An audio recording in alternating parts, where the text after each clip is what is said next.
না, মাননীয় প্রধান উপদেষ্টা উনি আমাদেরকে কালকে একটু ডেকেছিলেন। উনি ডাকেন মাঝে মাঝে, যখন আপনার কোনো ক্রাইসিস তৈরি হয় সরকারের, তখন তারা আমাদেরকে ডাকেন।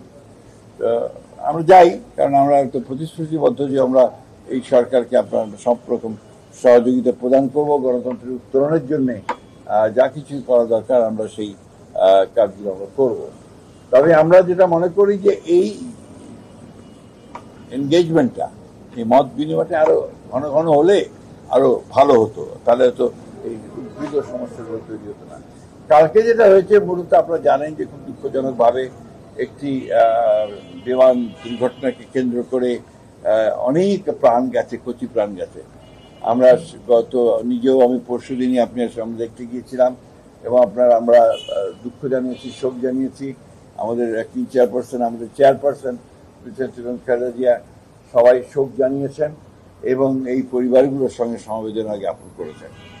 কিন্তু তারপরে গতকাল উদ্ভূত সমস্যা যেটা হয়েছে, আপনার মূলত মাইলস্টোন স্কুলে দুজন উপদেষ্টা এবং আপনার প্রেস সচিবকে তারা আটক হয়েছিলেন এবং আপনার সেক্রেটারিয়েটে পরীক্ষা সংক্রান্ত জটিলতায় আপনার ছাত্ররা ভেতরে ঢুকে পড়ে, যেটা আপনার আমার কাছে মনে হয়েছে, সকলের কাছে মনে হয়েছে যেটা একটা আপনার প্রশাসনিক একটা জটিলতার সৃষ্টি হয়েছে এবং একটা ল অ্যান্ড অর্ডার সিচুয়েশনও তৈরি হয়েছিল, আপনারা দেখেছেন সবাই।